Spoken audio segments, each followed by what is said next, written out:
The following program is closed captioned for the thinking impaired. By tomorrow, I will rule the world! You think he's gone? He's not gone. That's the whole point. He's never gone. Is this some radical new therapy? You see? Well, I must have not been paying attention. John Curtis is such a dick. I just want to say that just for the record before we even start the show.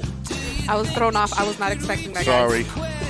So I just looked up, like, we're getting ready to go on the air. I didn't realize my mic was on.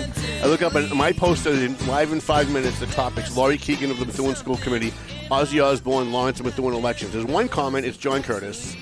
And what's his comment? Don't forget to trash Hulk Hogan for beating up Rocky. It's like, you know what? Fuck away. He literally goes against everything you write. Literally, like if I said I like blue, he'd be like, "Why do you hate red? You're a red hater." Like, I mean, you should thank him though for like being your fan. If anybody is sexually attracted to me on this planet, it's definitely that guy. Oh my god. Just saying. Just saying. I was not expecting. Like my new shirt. I finally got a new. new shirt. Nancy got me a new shirt. Actually, I shouldn't say I got a new shirt. I'm too lazy to go out and get a shirt. I haven't left the office. I've left the office like 3 times in the last 2 weeks. I'm so over summer already. I freaking hate summer. I do too. I do too. The electric bill's high. I'm tired. Hi everyone and welcome in. Please like, share. Yeah, we're gonna start tagging the show too. I noticed. Oh shit! Did I just do that? We have to start tagging the show too, so people can find stuff when we're talking about certain topics. Okay.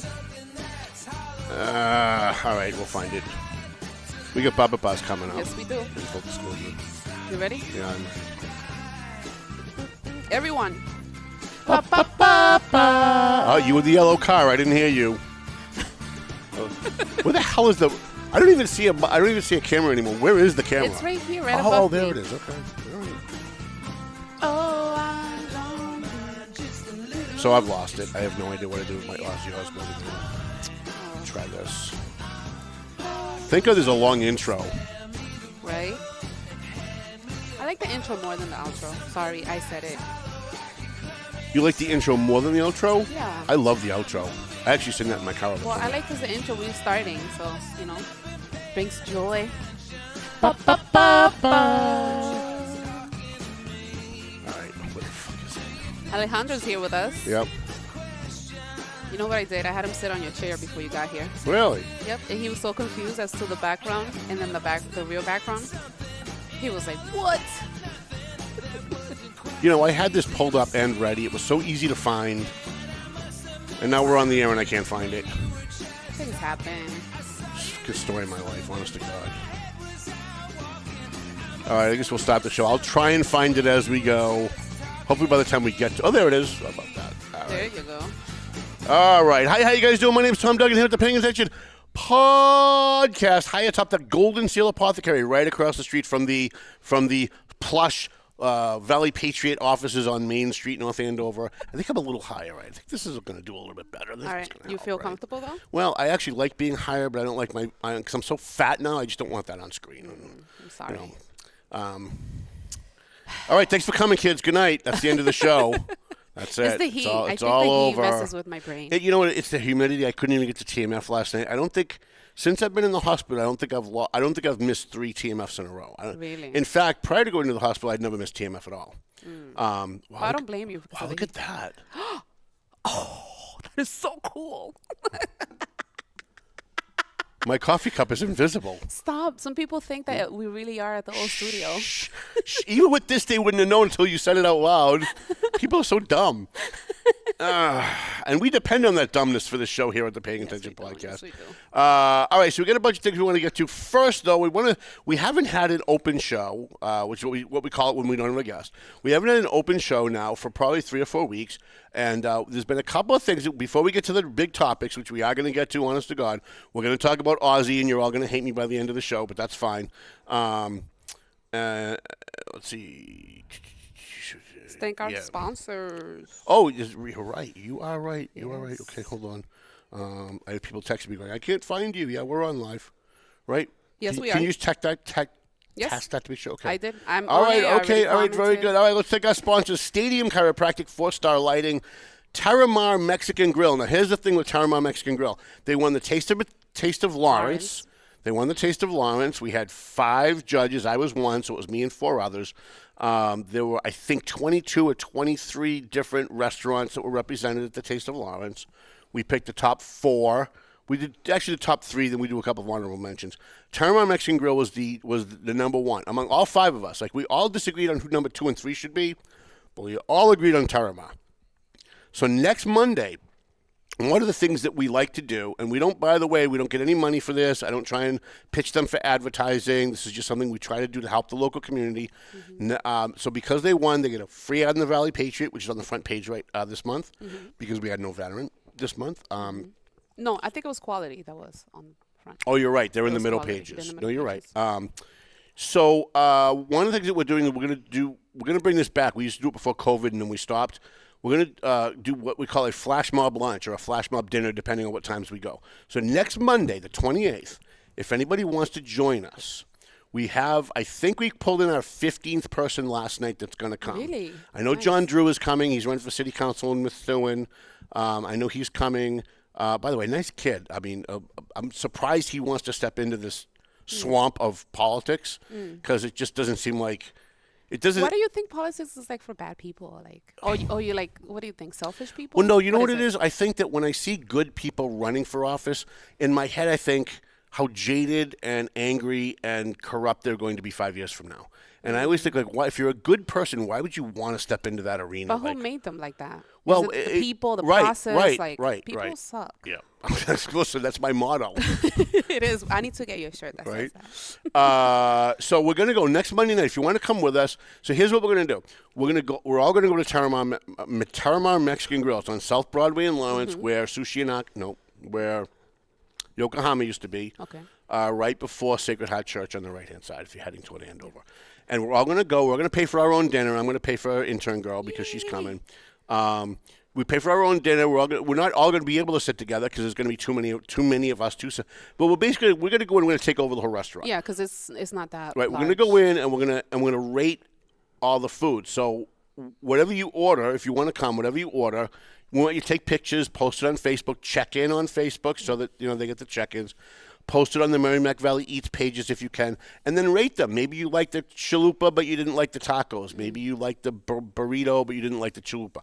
But rate it, and and give them a good feedback as to what you liked and what you didn't like and why. And this is, I think, a good way to. We're going to do this every month now. We're going to try and do it maybe a couple times a month, depending on how many people we can get. Okay. But we're going to try and do this and try and help local businesses. We would do quality catering in Methuen because they won the Taste of Methuen, but they're a catering business. Yeah. They don't have a restaurant. And so a shout-out to Alvin.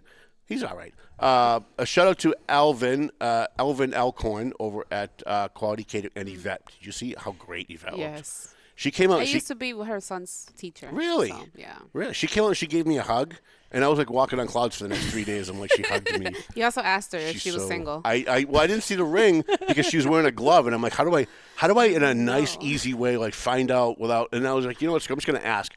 I'm like, hey, you're wearing a glove. I can't see if you have a wedding ring on or not.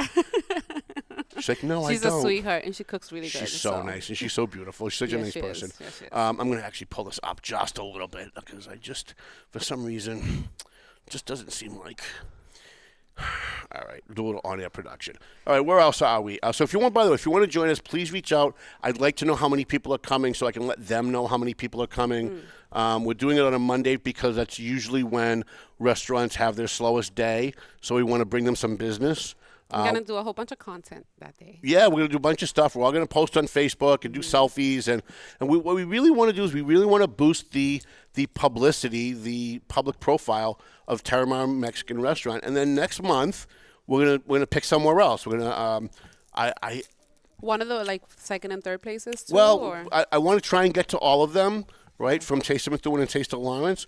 But I'm also taking suggestions. So if there's a new place that's just opened, we want to try and help them out, right? Yeah. I know that there's two. They can also help out by buying an ad on the paper. Well, that's true. But we're not doing it for that. I want to make it clear that we're not doing this to shill for ads. Sorry, I'm ambitious. No, but listen. But you're right. I mean, it helps keep the lights on, and I get almost no salary for doing this, but I'm just trying to help. Vaca was really good. I think they got honorable mention. They weren't in the top 3, but they got honorable mention. Yeah, they're pretty good.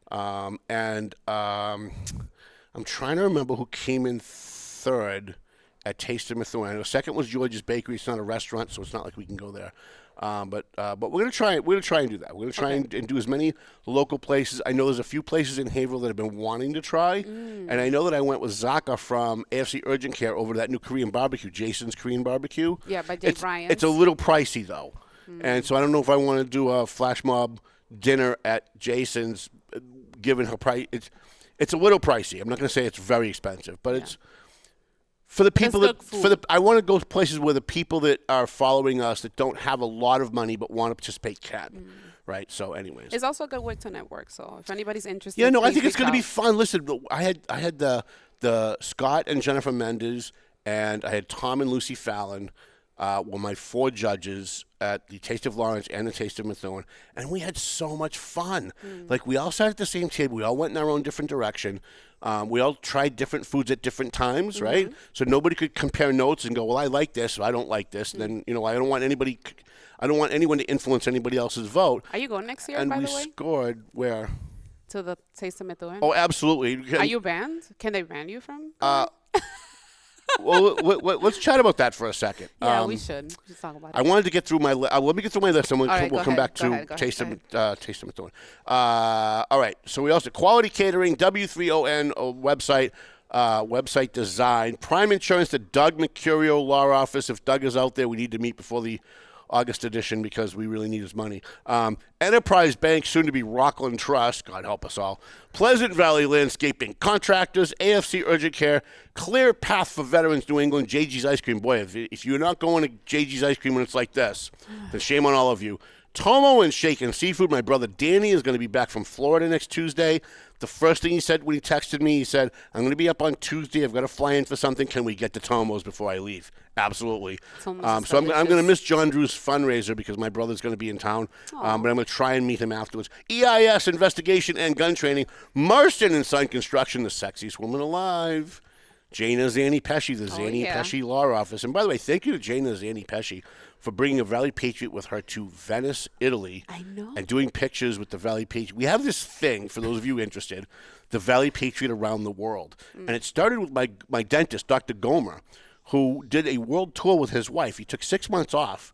He closed his business for 6 months and did a world tour. And he went to Iceland, and he went to Italy, and he went to Rome, and he went to Spain, and he brought Valley Patriots with him. So everywhere he went, like here he is in front of the Taj Mahal, and here he is in front of the Eiffel Tower. It was great. The Eiffel Tower, like we had. Some of his best pictures were from Iceland. By the way, if I want to go there so bad. If I ever flee the United States, you want to look for me in Iceland. Yeah, that's I want to go there where I'm so going. bad. There, or Israel. So Jana Zanni Pesci, thank you to her, and hopefully, and I am going to endorse her. I'm going to endorse her for city council. Of course. We need 2 more years of that. Trust me when I tell you. And then she's doubled over. I don't even know why. And that's probably not a good thing either, that I don't know why. All right, so let's get back to, so before we get into the topics, there's a couple things we want to get to. I'm going to try and do this without trashing somebody. I'm going to try, right? Because I just... Uh-oh. Who are we going to talk about first? I want to know. Methuen Exchange Club is an organization that I used to belong to. I used to be a member of the Really? Methuen Exchange. I was a member of the Methuen Exchange for 3 years. Or 2 years. Going back to, and I actually looked this up the night that the night that this incident happened. I went back and I looked it up. That so the Valley Patriots started in 2004. Starting in 2006, we started going to the Taste of Methuen and rating the different dishes, and from first to third. And we didn't start off giving free ads to the winners or anything. We just would announce it on Facebook. We'd announce them in the paper. We'd put the winner's picture in the paper holding the dish that won, just to give some free publicity to the Methuen Exchange, who runs it. 2006. Six. So 19 years. Yes. Okay. And I went back and I found pictures of me and Jack McLeod with the winners. One year the winner was, and I remember almost all the winners because the food, when I'm a food guy, right? So one year the winner was the Fireside Restaurant. They had a pulled pork macaroni and cheese that was so friggin' unbelievable that I brought 4 friends that day, and all 4, it was just kind of like with Terramar Mexican Grill. We all got together afterwards. We went, yeah, there's no dispute. We all know who wins this one. This is an easy one. And I know that the roast beef at Royal House of Roast Beef won one year. And I could probably tell you if I sat down and I really did like a list, I could probably tell you who won which year. We did it every year. When COVID hit, we stopped because everything was shut down. And the year after COVID, 2021, everything was still kind of shut down because this is an event that usually happens in the spring, early summer. So the year after that was 2023, where was Tom? Tom was in a coma, right? So 2024 came around last year. We were going to do it again. And where did I end up? I ended up back in the hospital. So this year I said, if I'm not in the hospital, there's no more COVID. We got to get back to doing this because it's good. It's good to go in and give free publicity to the Exchange Club, free publicity to the businesses. It helps that we pay at the door. We don't go in and say we're giving you free publicity in exchange for tickets. We pay at the door, right? And we promote the event for 2 weeks or more before the event. Every day on Facebook, I'm posting the event that we're going to be going, that we have taste testers. If anybody wants to join us, please come. You can sit at our table. And we really go out of our way to do this, just like every single year up until 2 years ago, when they have the Methuen Exchange Club Police and Firefighter of the Year. Tom Duggan goes to the event, as busy as I am and as sick as I am. Tom Duggan still goes to the event, goes live at the event, promotes the event, takes the pictures of the cops and firefighters that won the Police Officer and Firefighter of the Year, put them on the front page, prime real estate for any newspaper. Not only have I never gotten a thank you, this year what I got was, I walked into the room at the Irish Cottage. Jack McLeod came over and said hi to me. We chatted a little bit about how I'd missed the last few years because I'd been sick. He gets up at the microphone. Now, he knows I'm there. 5 seconds before he gets up to the microphone, we had a long conversation about how this is my first time covering it again. I'm looking forward to putting it back on the front page of the paper. He gets up at the microphone and thanks the Methuen Cable Access and Methuen Life for being the only media in the room. I turned around and I fucking walked out. Now, I never am going to get upset if I don't get accolades at a microphone. If someone gets up, they want to announce everyone in the room and forget me, I'm never going to care about that. I don't care. Honest to God, I don't. But if you're going to get up after seconds after talking to me and you're going to say the only people in the room are my competition, Methuen Life doesn't put you on the front page of the paper. No, they don't. Who reads that, by the way? Well, and listen, God bless them. They're not really a newspaper. They do something different than what we do. They're like a magazine, I think. They're like a magazine. They're like a feel-good community paper. There's certainly a place for that in every community. I think it's actually a decent publication, but not for anything. You know, like it would be like me getting up at the Bash every year, and like the one media outlet that actually comes and gives us free publicity, I get up and I say, oh, by the way, their competition is here and not mention them. Like, what the hell is that? So I knew that Jack McLeod and people at the Methuen Exchange, a couple of people at the Methuen Exchange, obviously had a problem with me for whatever reason. And we can talk for hours about what that could be because I'm an explosive person. I'm a controversial person. But whatever, I don't really care what people think about me. But I do care about us getting a public slap in the face. Yeah. So did I go home and post it on Facebook and complain? No, I didn't. No, I didn't. You let it go? I let it go, which is not characteristic of me, but I let it go.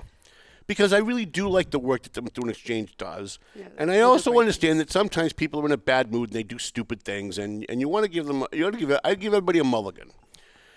So why am I bringing all this up? Because we went to the Taste of Methuen this year, promoted it for 2 weeks beforehand, paid at the door, rallied people to go. We had at least 15 people showed up because of us who paid at the door, $40 a piece. Jesus. $40 a piece, okay?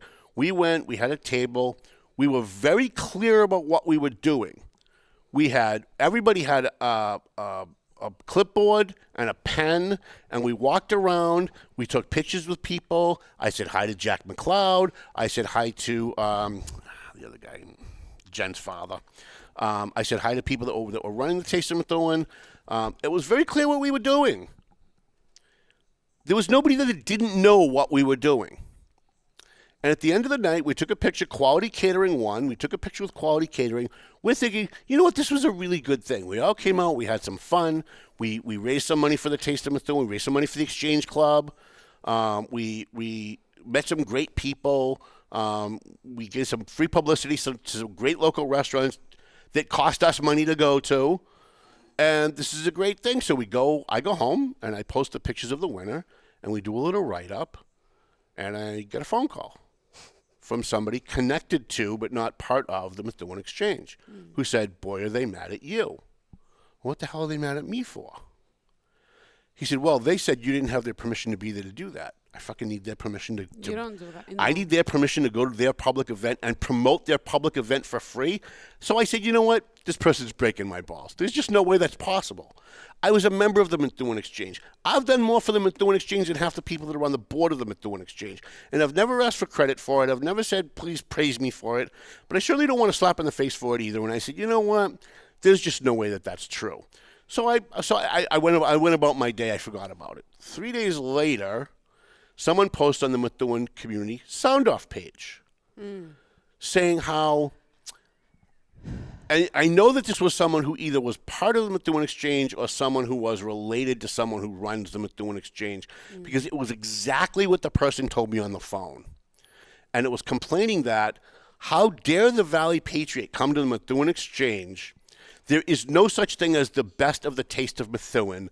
They completely made it up. They made other. They announced winners and made other people feel bad. Obviously, this person has an everybody deserves a trophy attitude, right? And they went on and on. I feel bad for the Quality Catering because they think they actually won something, and denigrated the Valley Patriot again. Denigrated me and the Valley Patriot for doing something good. Now listen. I do a lot of shitty things in this community. I go after people that I think need to go after. I challenge politicians, as you're going to find out in a few minutes. I challenge politicians in a very explosive way. I post a lot of things on Facebook that are very offensive. If someone doesn't want to like me for that, I get that. Someone wants to come at me for that, I'm okay with that. I can hold my own, and I'm never gonna cry about it. But it's really bizarre to me when you're doing something good, to have someone attack that you're doing something good. But it's also like the name itself, the Taste of Methuen. People go, they try different dishes, and then they decide themselves which one's best. Right. You just happen to do it publicly. I don't see a problem with that. People take pictures, people do content, they take videos. People are going live, they're doing selfies. So what's the Yeah, Jack McLeod didn't call any of those people. Personal. Of course it's personal. It's personal. Of course it is. There are people involved with the Taste of Methuen, the Methuen Exchange, who are friendly with the other newspaper in Methuen, who I'm sure complained and said, how come he's getting all this publicity? Boo, boo, boo. So I was really taken back by all of it, because what a way to shit on a good thing. And I didn't want to bring it up, and this is now 2 months ago. That I've been sitting on this for 2 months. But we've had guests and we've had other things happen, and I kind of forgot about it. But we're getting ready to do the Taste of Massachusetts. It's going to be a taste of it. So after Methuen Exchange, we went to the Taste of Lawrence, which is a week later. The same judges came. We did the same thing. We did the Taste of Methuen. And you know what the people who run the Taste of Lawrence said? Thank you. That's what they said. Because most people, when you do nice things for them, they say thank you. I didn't even know there was a Taste of Lawrence until you brought it up. Right. So it really is helpful. And I think they do it to do like fundraising, right? Isn't it for fundraising and also to help local businesses, right? Well, that's the intention. The Methuen Exchange does it to raise money for the exchange, because they do good things in the community. They do. I actually did a trip to the Dominican Republic thanks to the Exchange Club. We helped, I think it was 10 water tanks like installed in really like poverty places. That's awesome. Families, so. That's awesome. So, you know, I just want to caution those of you who are in this political morass. If you're a nonprofit, why are you going to complain if somebody does something good just because you don't like the person doing it? Like if someone who doesn't like me goes on a podcast and says they love the Valley Patriot, why would I then go, how dare he say nice things about me? I don't like him. Like, that's just so closed-minded. It's personal. So I called a few people. I'm going to end with this. I called a few people that I know that are affiliated with the Exchange Club. And one of them I said, is it true that this is all coming from Jack McLeod and a certain other person whose name I'm not going to mention, because I actually really do like the guy and I just think he's wrong. And this person said, they were furious. It was all they could talk about for 2 days. How dare you go? You didn't have their permission. They didn't know about it. You should at least told them what you were doing. I actually said hi to Jack McLeod while I was scoring a restaurant. And then they said, and you've never done this before. They wish they had known. And then you came with the receipts. So I went back and I looked, and there's pictures of me and Jack McLeod, like outside the 1 year, the Greater Lawrence Tech came in third place because of their clam chowder. It was amazing. And there's a picture of me and Jack McLeod at the Greater Lawrence Tech table, like with the food, like posing with a Valley Patriot. Oh my God. Greater Lawrence Tech has the best clam chowder. It's amazing. The best. It's amazing. I went to school there. I used to eat it all the So time. I am going to be doing in the next few weeks, maybe even next week, depending on if what happens politically. I'm going to be doing we're going to be doing a food show. So we've done a few restaurant review shows. The last one we did, I think, was a year ago this week. I have those microphones, the wireless. We can do it anywhere. Okay, no, I want to come in and I want to show pictures of food of places that we've gone, and I want to talk about. So the last year, and I promise we're going to get into the important stuff real soon. So what I did was I went through categories, like the best Chinese food, the best Italian food, the best seafood, and we kind of did it that way. All right, so let's get into a couple of other things before we get into. So we went to the Prospect Hill concert. Yes, we did. Was that not amazing? That was amazing. I had so much fun. Those guys were great. I got a little drunk. we had a good time. And you know what was really funny is we walked in, and of course this is a very much younger crowd than me, right? Yeah. I'm an old guy now. I'm a big fat old guy. And so I go walking in, and this beautiful young, I'm going to guess, 25-year-old comes over, and she was like, she was in her 30s. The blonde, she was in her 30s. I'm trying to be nice here. Okay. Like late 30s. I'm trying to be nice. I know, but she was in her late 30s. See how and I'm the guy that gets the crap, But that's a nice thing. right? What's wrong with being late 30s? What's wrong with saying she looks like she's 25? Because she doesn't. I thought she's she not. did. No, I thought she she's looked not. 25. Late 30s. But all right, still, that's the end of the show. woman. I'm done. She's still a beautiful woman. So she comes over and she's like, "Hi, I'm Andrea, and I love following you on Facebook. I love the Valley Patriot. I watch your podcast all the time. Can I do a selfie with you?" And it felt good because I go places a lot of times and I get, you're Tom Duggan. I get that. So it's always good to get the positive. A few minutes later, a woman comes over and says, "Oh my God, you're Tom Duggan." And I'm like, "Yeah." She goes, "Can I get a picture with you?" So enter girl takes my phone to take a picture. And she grabbed my ass while we were doing the picture, and she goosed me. And I was like, you know what? Every once in a while I get depressed that I'm 58 years old. But I think I still got it. Aww. I think I still got it. So I felt like I was with a celebrity over there. I don't know. You were sitting there. Everybody's coming up to you. People coming over to me, yeah. And then we went backstage. We hung out backstage. That was fun. Yeah. And I had a little issue, but I'm over it. Yeah, it happens, especially when there's drinking involved on everybody's part. No, especially when you look good. That's the problem. By the way, you're not wrong about that. Thank you. One of the things that I learned from hanging around with beautiful women, and I like to hang around with beautiful women all the time because it makes me feel good. I noticed that when you are a beautiful woman and well-dressed, there are always going to be other women sneering at you and trying to set you up for some kind of conflict to make you look bad. Yeah. And I have beautiful women friends that used to tell me that all the time, and I never believed it. It's true. I said, you know what? Yeah, it's in your head. You women just can't get along with each other. That's why I have no girlfriends. I have my sister and my cousins. That's it. Yep. By the way, marriage material. That's one of my rules. If you can meet a girl that doesn't have a lot of friends, because I'll tell you the number one leading cause to divorce is the wife's friends. Mm-hmm. The number one cause of divorce is the wife's friends. Trust me when I tell you that. All right. Yeah. What else do we have? Oh, we also went to the Lions Club. Yes. Love the Lions Club. Yep. And you should join, by the way. I'm waiting for the invite. I told them, yes, I'm interested. So Mark Alexander, our district governor, retired. We had a retirement party up at Maria's in Haverhill. That was a lot of fun. He got a tattoo. He got a tattoo of the Lions, which was also pretty funny. And so I meant to put those pictures in the paper. If somebody reminds me, I'll get them in for the next edition. I was very full this month. All right, I think we have everything else. All right, let's get to the juicy all right, so stuff. we get two things. We get the local story, which we're going to spend some time on, and we get the Ozzy story that we're going to spend a little time on, but not a whole lot. And we also have the local candidates, which we can do after the Laurie. I guess we can just go right into Laurie Keagan, right? You want to do that? Yeah, all sure. Right. All right, let me pull up the Laurie Keagan. Prepare yourselves, everyone. Sit down. Wherever you are, make sure you sit down. Yeah. All right? Have an open mind. So here's the thing. Let me start off with this. The Methuen School Committee is a friggin' nightmare. They're a friggin' nightmare because the majority of the board has sold out the taxpayers of Methuen. And I would say the taxpayers of the Commonwealth because they get a lot of state money. And they also get a lot of federal money. And your school committee, led by, well, it doesn't matter who leads it.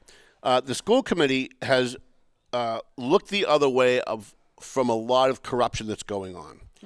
One of the reasons they look the other way is that there's a lot of shenanigans that are happening that people are benefiting from. Okay? Okay. So I've been watching for the last 2 years. I've been very quiet about most of it. I know a lot of people think that like I just kind of shoot from the hip and don't know what I'm talking about when I do things like what I'm about to do. And I just want to caution you all that I actually know a lot more than you might think I know. You always know a lot more than I think you know. I don't always like to tip off my hand. This is just so weird. I know. Put it over here. Yeah, put it in. Nah, leave it there. It's cool.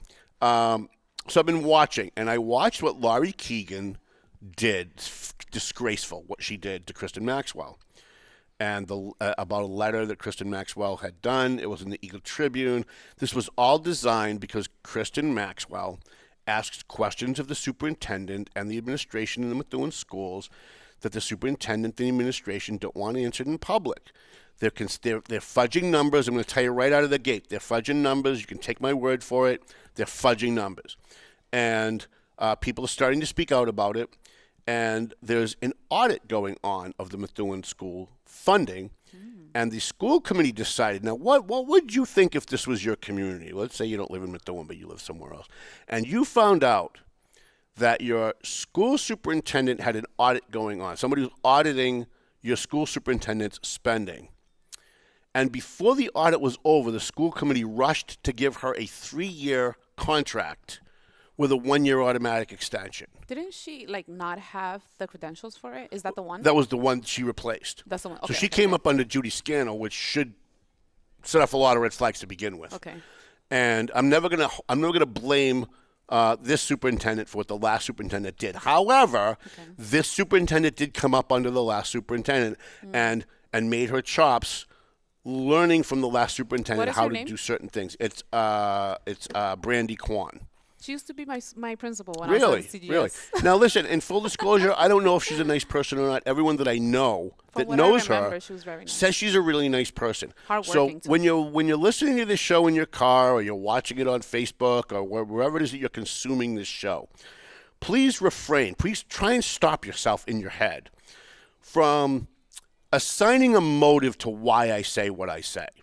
Because I get this a lot. I'm going to talk about this with the Ozzy thing in a few minutes. People always like to dismiss what you're saying by attacking your motive, thereby changing the subject. Happened to me. Laurie Keagan tried that on Facebook yesterday. She's not getting away with it today. All right? So it's not that I dislike Brandy Kwan. She's never, cut me in line in Dunkin' Donuts. She's never said anything bad about me. In fact, I don't think she's ever said anything about me. I don't even know if she knows that I exist. So this has nothing to do with personal, but there's a lot of shenanigans going on in the schools. And I've been following what's been going on for a while, and I see that Kristen Maxwell is trying very hard to get answers to some questions that people in the administration don't want her to have. And because they don't want her to have answers to these questions, certain members of the school committee, including Laurie Keagan, have decided that they're going to try and destroy Kristen Maxwell's credibility. And every time she says something, every time she proposes something, they vote no, they denigrate her. Laurie Keagan actually said at one meeting, and I know I'm remembering this right, something to the effect of, you're only on the school committee because your kid can't read. Yeah, okay. So they undermine her a lot, by the way. Totally undermining her. So there's a school committee election coming up. And for the first time in a long time, you've got 9 candidates running for, I think, 6 seats. And I think the mayor breaks the tie, so I think it's 6+1, right? Okay. People start calling me and they start saying, now that we've got candidates, why don't you start exposing Laurie Keagan for what she is? And when I first started getting those calls from within the administration, by the way, I was like, well, one thing I don't like is I don't like being used, right? And so I know that there are people in the administration who don't like Brandy, who by default don't like Laurie, who want me to carry their water for them and go after Laurie. And so I kind of refrained a little bit, and I sat back and I watched a little bit more. And then I finally had enough. So I posted on Facebook a couple days ago, probably almost a week ago, that I was looking for candidates for Methuen School Committee, and that I was going to endorse. I was going to try and put together a team of 5 people to run who are basically going to do this. Stop the DEI nonsense in the schools. Yes. Stop the transgender bullshit in the schools. Yes. To give parents more control. You know, it's one thing if the schools want to teach sex to your kids, but it's quite another if they're not telling you about it and they're concealing it from the parents. But you know what? Some teachers actually bypass that. At least my son's teacher last year, if anything was happening, like a movie per se, that, you know, it was very simple. Or she will always reach out and say, you know, if you don't want your child to participate, please let me know. Some teachers do. They're very mindful about including the parents. So I'm looking for candidates that are going to get in and stop the political nonsense. Because let's face it, they can do all the political double talk that they want. But at the end of the day, they're graduating kids from Methuen High School that can't read and write. They don't know sentence structure. They don't know how to do math in their head. And if you ask them the 5 rights in the First Amendment to the Constitution, they can't tell you. All right? So Ken Willett has been amazing on that school board. He talks a little much. I know people roll their eyes when he starts to talk. I get it. However, you go to war with the army that you have, not the army that you wish you had. Nobody's perfect, right? You can't have a perfect candidate. His intention is good. Kristen, and he votes the right way, right? He votes the right way. Kristen Maxwell also voting the right way. Not on everything, but she's very, very nice. She stopped by. Right, she came by to my get home, yeah. and I introduced her to some of my neighbors and stuff. Yeah, you got to get her great. some votes up there. Oh, I So will. I'm trying to put together a group of people, and I posted a little survey online. And here are my questions. Now, if you want to be a member of the Methuen School Committee and you want me to help you and be part of my 5-member team, that we're going to try and get elected. And I want to put together 5 people because today I get along with DJ Beauregard, but tomorrow I might not. And he's probably going to get reelected most likely. And he's going to be chairman of the committee. But you can't count on his vote because he's a mayor first and a school board chairman second. Okay? And that's true for any mayor in any community. If you're a mayor of a city and you chair a school board, you're mayor first, chairman of the school committee second. So I have a bunch of questions that I put together. Question 1, Donald Trump is A, a Nazi, B, a capitalist. If you answer that question wrong, don't bother answering the rest of the questions. And that's why I made it first, because if you're a nutty, Trump-deranged candidate who's going to get in there and rail with your hatred about all things that are Donald Trump or all things that anybody agrees with Donald Trump on, if Donald Trump says, we should save kids from burning schools, you're going to vote no on that because Donald Trump said so. We don't want you around. Question number 2, DEI, which is diversity, equity, and inclusion. That doesn't work. Doesn't work at all. Doesn't work. No. I'll tell you firsthand. It's racism. It doesn't work. It's just outright racism. It is. Super. It's racism and hatred. A, something that should be integrated into all of government. B, a racist concept that has no place in government. So I had a school committee candidate reach out to me last night. She answered that one wrong, and I was heartbroken because I had a short conversation with her online, and when she got that one wrong, she also got the next one wrong. Next question is: children in public schools should learn A, America was founded on racism and white supremacy. B, global warming, transgender rights, abortion, and social justice. C, all of the above. D, none of the above. She also got that one wrong. Yeah. That's a good one. She still wants to have coffee, and I will still have coffee with her. Of course. Listen to what she has to She's say. not getting my endorsement. And then the final one was superintendents and their employees, A, should have more say than parents over what kids are taught and how they are treated in schools, or B, should recognize that parents and only parents should have any say over what gets taught, and schools need to be 100% transparent with the parents of what goes on in the classroom. Now, why did I pick those 4 questions? Why? I picked those 4 questions because Laurie Keagan would fail all 4 of those questions, and I want to stop her from building a coalition on the school committee because I'm going to pull this up now. God bless you, Alejandro. Salud. Salud. Salud. So I had a bunch of people call me and ask me and email me and ask me, like, why those questions? Why aren't you asking about curriculum? Why aren't you asking about math? Why aren't you asking about history? And here's why, okay? I posted a picture of Laurie Keagan. She's a member of the Methuen School. Can I share it? Yeah, you can share it out.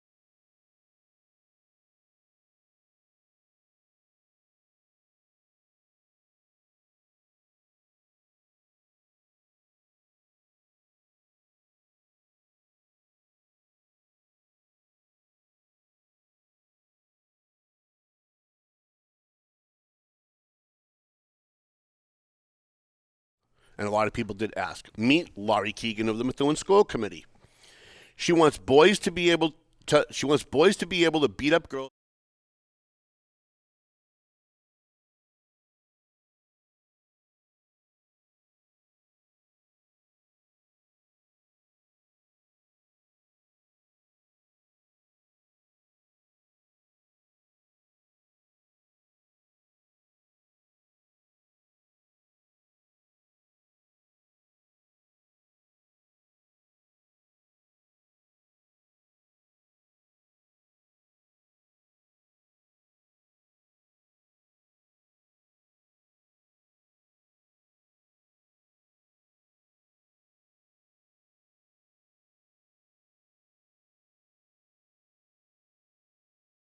The IT department spy on school employees to identify educators who oppose this garbage and to intimidate employees to silence any leaks. I know because 2 of my sources have already been warned. Then I wrote, hey DJ, that's DJ Beauregard, the mayor, this is why they don't want the city to control the IT department. When you finally do take over the IT department in the schools, you should be ordering a full forensic audit of all of those servers. And that's going to be important because at some point in the very near future, the schools are going to take over, yes? They couldn't hear when I had the picture. I don't know why. But I now they can hear you. Can everyone hear now? It looks like I can hear it here.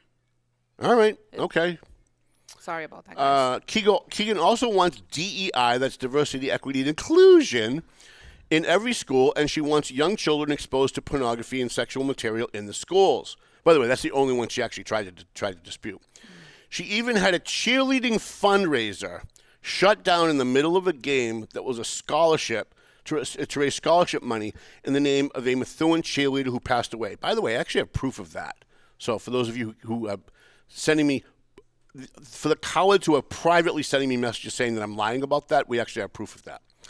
She, her, or they, them, is pushing politics in the classroom as well, and she's not alone. That's why she's on the Methuen School Committee, to push her freakish political agenda onto your kids now that she has successfully pushed it onto her own. And if she was only one voice in the wilderness, I wouldn't care. But she has mustered a coalition on that committee and in the schools and made deals to get her agenda pushed through. That's why I'm making a call to action in the community to recruit 5 candidates and get sane people elected to stop this nonsense. Okay, so that's what I posted online. We have over 100 comments on that. People are a little shocked because Methuen is not exactly known for being woke central. It's not Andover, right? No. And a lot of people who are movers and shakers in the community were shocked because, let's face it, most people don't watch their school committee meetings. Mm-hmm.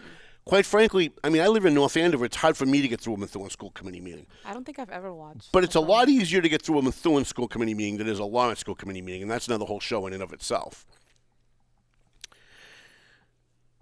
Shortly after posting this, I'm going to say this was up for probably about a day and a half. Laurie Keagan comes on my page, and she says, not only does she come on my page, but Dan Shabilia, because he's a coward, had his wife come on my page. So the 2 of them came on at the exact same time, and said, basically, I'm not going to read the whole thing because I'll spend the whole day here reading. I'll just give you the encapsulation.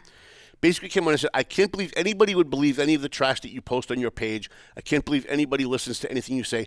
Quote, everything you said was a lie. Okay? Everything I said was a lie. Well, we actually have proof that the cheerleaders were having a fundraiser at a football game to raise scholarship money in the name of a former cheerleader who had passed away. And why this was in the middle of the game. She didn't stop it beforehand. They promoted it beforehand. She didn't do that. And I went on and I said, okay, well, look, because this is the best part of me doing stuff like this. I get a lot of emails. A lot of people grab me when they talk to me and go, why do you do that kind of stuff? You picked a fight with someone you didn't have to. Maybe you might need her later on. Maybe she could buy ads. You just stopped her from ever wanting to buy ads in the Valley Patriot. And I tell them all the same. I'm going to tell you what I tell them when they ask. If no one else is going to call her out, I'm going to do it. And they said, well, what if you're wrong about some of what you said? I said, that's the beauty of what I do. That's the beauty of journalism. If I got something wrong, she's going to come on my page and say, you got it wrong. And I'm going to ask her specifically, what did I get wrong? So that's exactly what I did.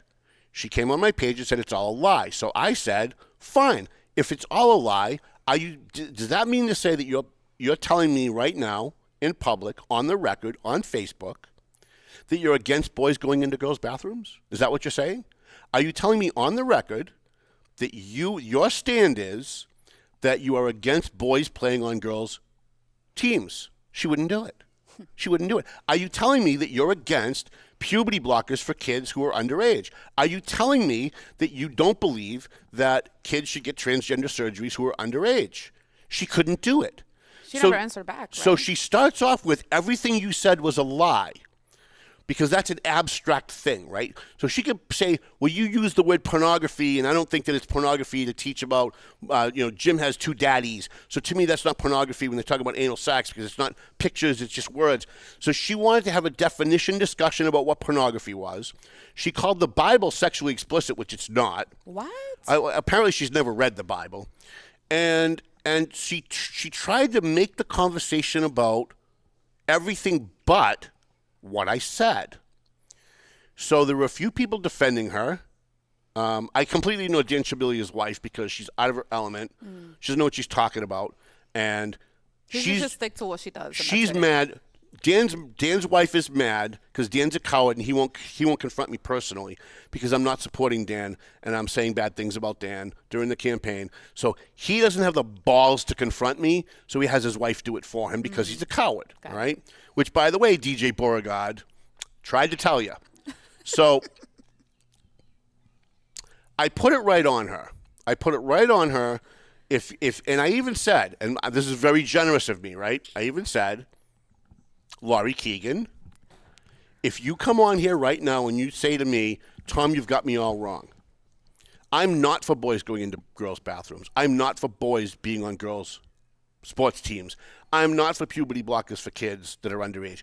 I'm not for affirming a child's new sexual identity and concealing it from the parents. If you tell me that right now on the record on Facebook, I will write a column in the Next Valley Patriot flogging myself, apologizing publicly, and accurately reflecting where you stand. Okay? And I think that's very generous of me, because most people will never admit when they're wrong, even when you prove that they're wrong. I'm telling you now, even if I don't believe what you're telling me on Facebook, if you just say it, I will go on the record and I will say, I got it wrong, and I will champion you holding those positions. She couldn't do it. No. Is she open to join us one day? What do you think? Well, I did throw it out there. Okay. I threw it out there. But you know what's even more sad? I'd be happy to have her on the show, but I'm not going to put up the political doublespeak. But you know what's really sad? That she's not the only person who thinks like that. Mm-hmm.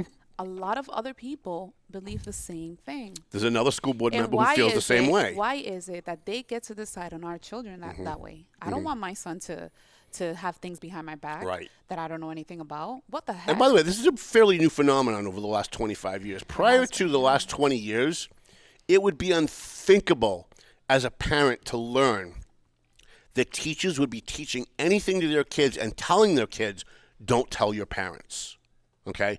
It would be unthinkable. You would be fired in a heartbeat if you were a Methuen High School or a Lawrence High School or a North Andover teacher 20 years ago, and you said out loud to a bunch of kids in your class, don't tell your parents what we're telling you. That's bad. It would be unthinkable. But if you're a part of the woke mind virus that Laurie Keagan is a part of, she is all in on the woke mind virus of we have to sexualize children, we have to conceal it from parents. And by the way, if you have to conceal it from parents, you have to know inside that what you're doing is wrong. We're giving kids way too many, too much freedom. Yeah. Too much freedom to decide and to decide for everybody. So I think she's got a good shot at getting reelected.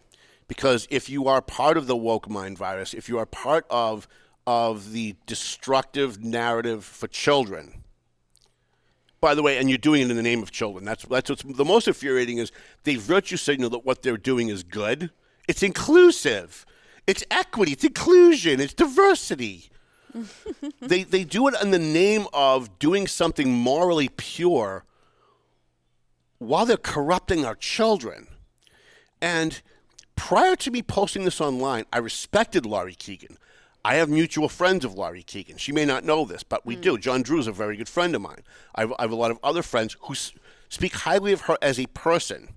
So I respected her as a person. I just didn't think that her political agenda should be represented on the school committee in Methuen. Yeah, I agree. After this exchange on Facebook, however, I've lost all respect.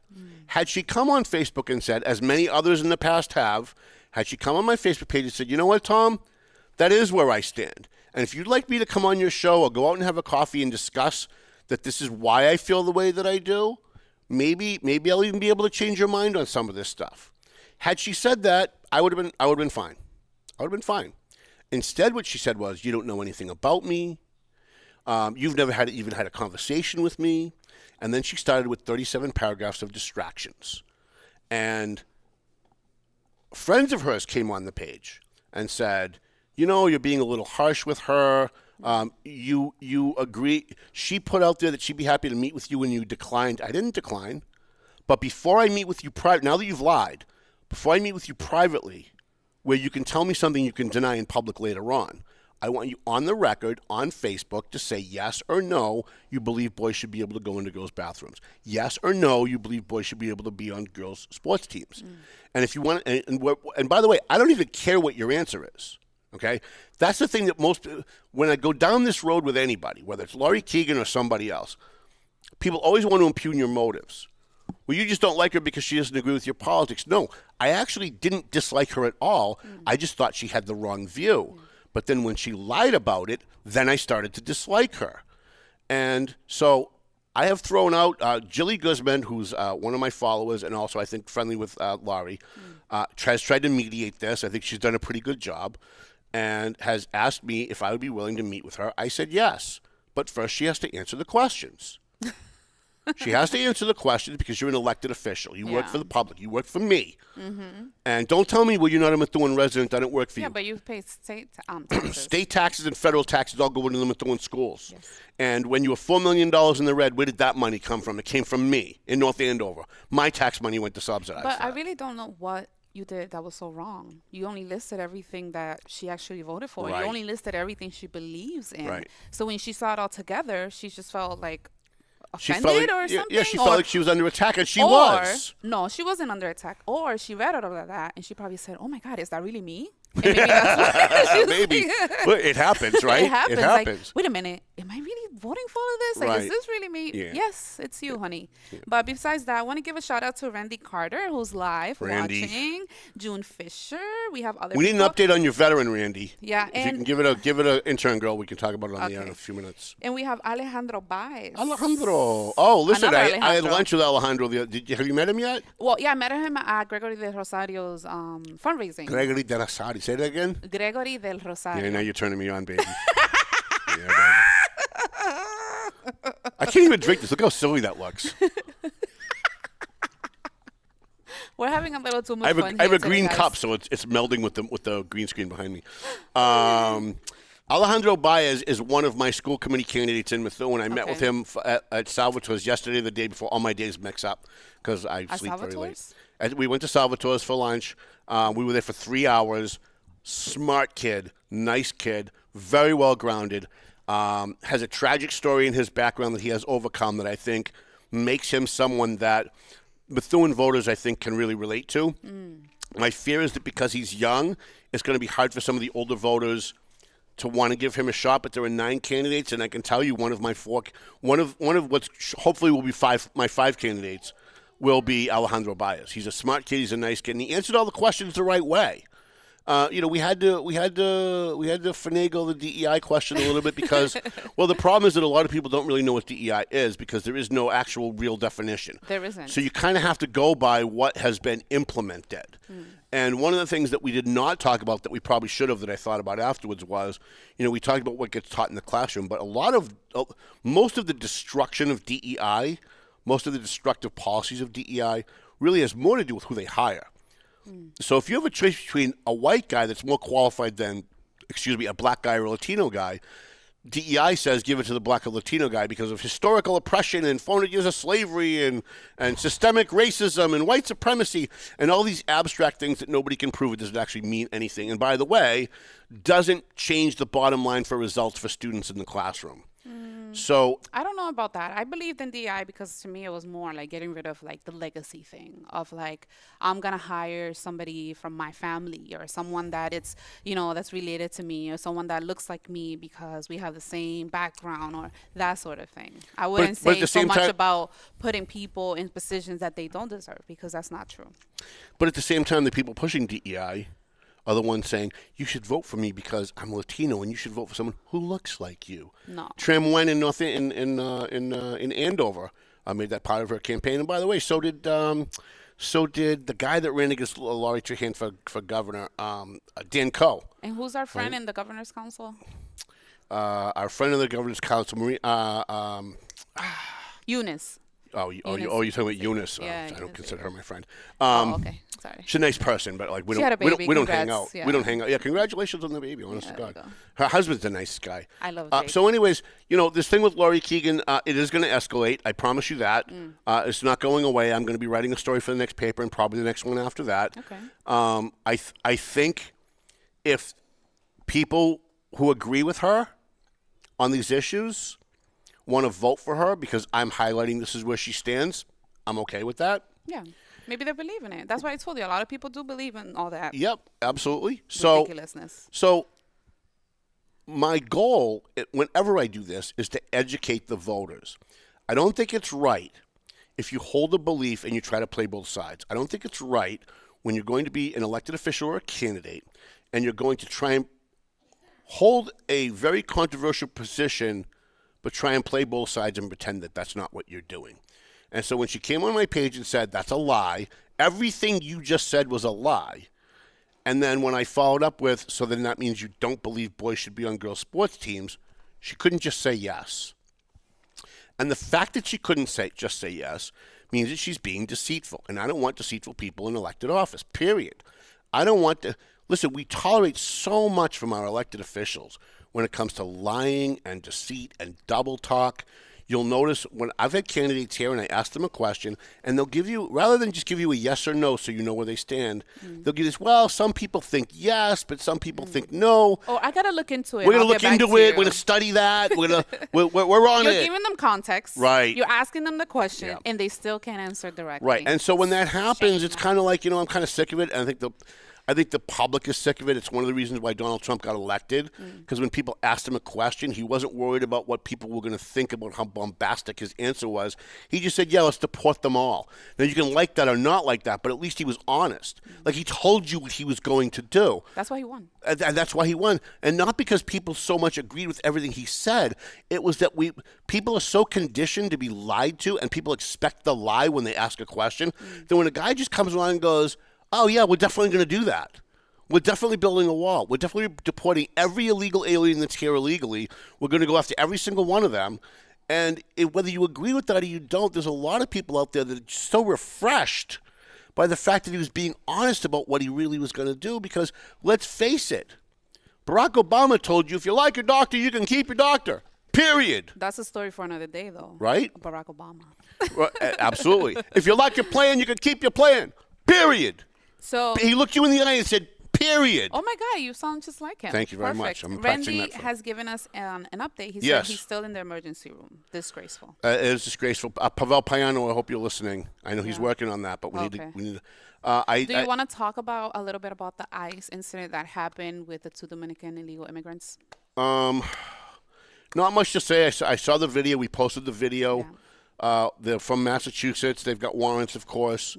The Democrats, I'm sure, will nominate them for Senate in the next election because they're criminals and they're illegal aliens. That's all the Democrats care about.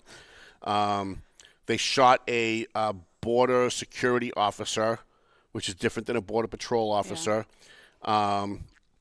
They're kind of like the MPs of the border patrol. And it's on video. And you still have Democrats in this country defending it. Like, you still have Democrats defending them. Democrats have funded this app called ICE Block. So ICE Block gives you information on ICE agents, It's where they treason. live. It's treason. Where they live, where they are currently doing raids and all of that. I think that's like out of this world. I cannot believe treason. that something like that exists. It's treason. Listen, if you are on the side of non-Americans over Americans, you're a traitor. Yeah. And somehow over the last 50 years, we've lost sight of what a traitor is. Like, we've become so tolerant of people who hate this country in this country that we've forgotten what a traitor really is. A traitor is, you're on the side of America's enemies. Well, listen, the drug cartels are America's enemies. They're pumping fentanyl and drugs and sex slaves and guns into this country. They're stealing money from this country, and they're sending it to other countries. They're trying to bankrupt us. They're trying to destroy our inner cities. They've certainly destroyed the middle class with the help of the Democrats. And the Democrats take their money to push their agenda. And whenever you go on, and I'm not going to do a whole rant on this, but whenever you go on TV or on the internet and you see videos of crowds of people attacking ICE, you need to think one thing in your head, because that's what I think. This is the cartels fighting back. They have infiltrated our country. They have infiltrated the poor in this country.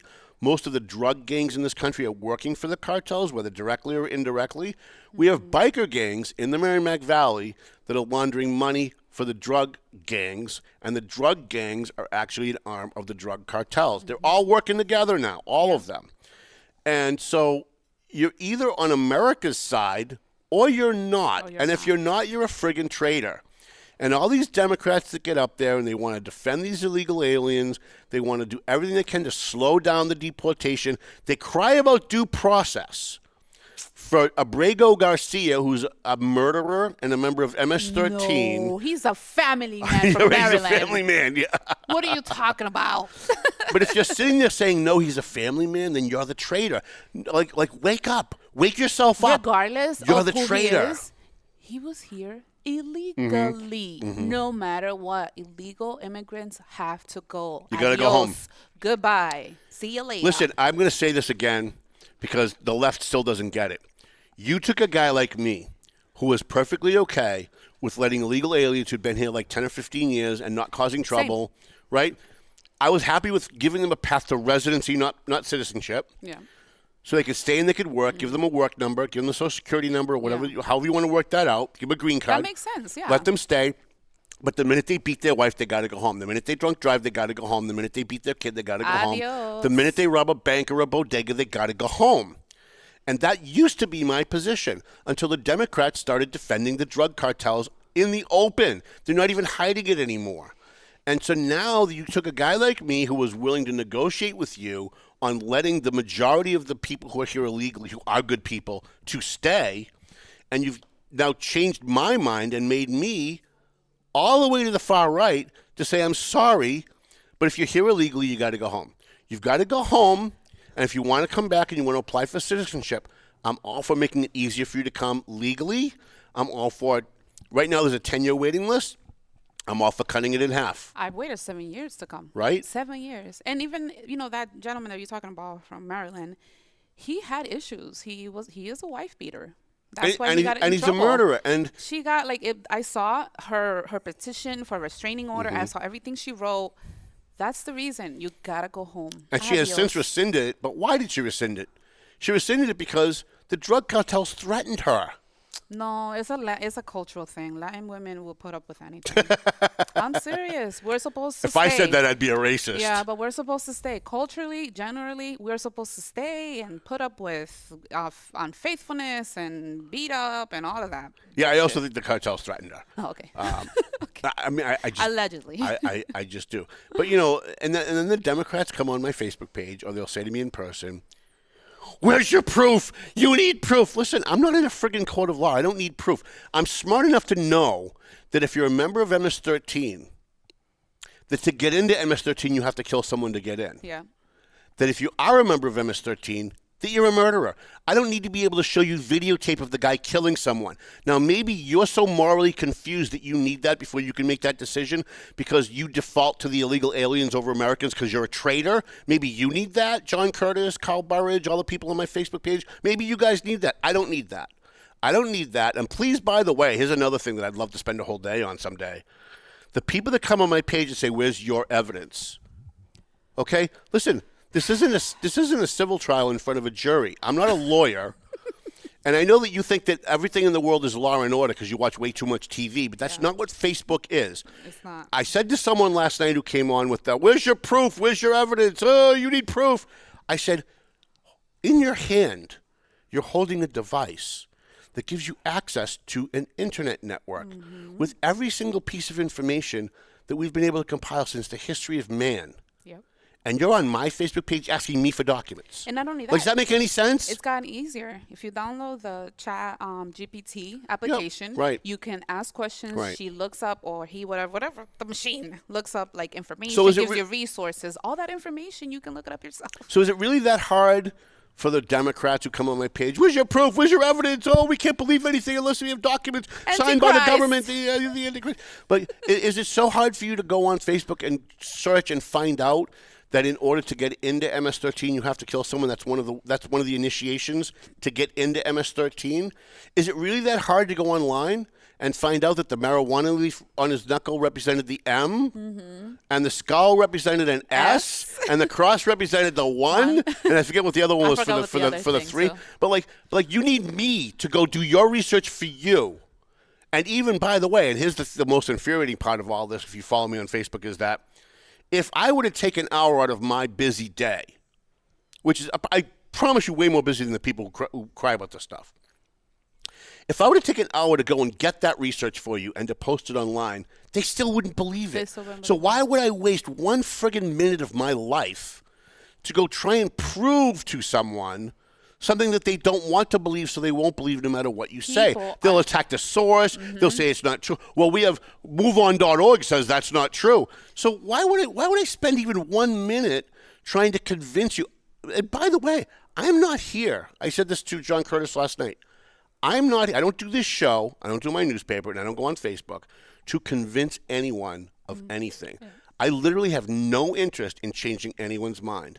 My job, at the top of my Facebook page, everybody that goes to my page, look at the top, underneath my profile photo, there's a quote that has been there since February of 2009 when I opened up my Facebook account for the very first day. And that quote is, make people think it's the only thing that you can really do for them. That is my life motto. I don't care where you stand. I don't care if you disagree with me. Laurie Keagan can disagree with me all she wants. That doesn't make her a bad person. Lying about it makes her a bad person. But when we started this, I didn't dislike her as a person. I didn't know her as a person. So I have no interest in trying to convince you that Laurie Keagan's a bad person. I have no interest in convincing you that Donald Trump's a good president. My view is X. I expressed that on Facebook. I expressed it on this show, and I expressed it in my newspaper. And if you consume what I put out, and then you go and you do your own research, and at the end of the day, you're more firm in your belief that I'm full of shit, I'm okay with that. Because I'm not here to convince you. I'm here to get the conversation going and to get you to challenge what you think you believe and what you think you know. And so the next time someone asks you about one of these topics, you're not just repeating what you heard on CNN. You've actually thought it through. Like, you actually have a real answer as to why you believe what you believe, even if it's the opposite of what I believe. All right, let's run into what's next. Our final tie. This goes in perfect with Ozzy. Well, before Ozzy, today we also lost another famous celebrity. I was shocked when you told me that. This looks so weird when I try to drink with this. I know. Hulk Hogan, who has passed away at 71 years old. I still don't have information as crazy. to what happened. So. So what we're just talking about goes great with my next conversation. It's not going to be as long as the Laurie Keagan one. Hold on, one more time for her picture. All right. All right, now it's working, the sound there. She's actually kind of cute. I know people. She looks like a nice lady. Like, she'll be a nice neighbor that, if I need salt, I know she'll give me some. She looks like the kind of person that would show up at TMF with a bunch of sandwiches for the homeless. That's what she looks like, right? She's a nice person. So her beliefs are different. It's never really with me ever. And I know people always love to attack my motive. You say that because you don't like him. No, it's not that I don't like him. Right? It's what the issue is. It's what I told you it was. It's not all the things that you try to pretend that it's not. And this happened yesterday with Ozzy Osbourne. So I posted, did I save it or did I really screw this up? I probably screwed it up. I posted on Facebook yesterday. Listen, I'm really tired. One thing that really, it's a pet peeve of mine. It gets me in so much trouble. I really should just keep it to myself most of the time, but sometimes I can't help it. I have a pet peeve when someone dies. That he was perfect. There's a script.